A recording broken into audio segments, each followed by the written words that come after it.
मुंबई महापौर रितू तावडे यांच प्रभाग क्रमांक 170 चे माजी नगरसेवक कप्तान मलिक यांनी दिनांक 20 मे 2026 रोजी भुयारी मार्ग डागडुजी करण्याबाबत लेखी निवेदन देण्यात आले होते. परंतु त्या निवेदनाकडे दुर्लक्ष केल्याने भुयारी मार्गात पाणी गळतीमुळे पाणी साचलेले दिसून आले.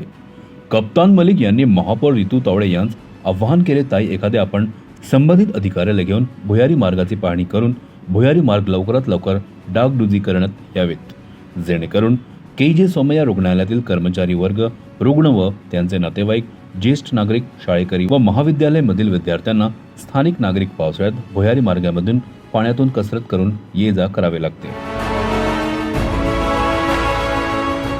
CEN न्यूज, देश प्रदेश की ताजा तरीन खबरों के लिए CEN न्यूज को सब्सक्राइब करें और रहें पल पल की खबर से हर पल बाखबर.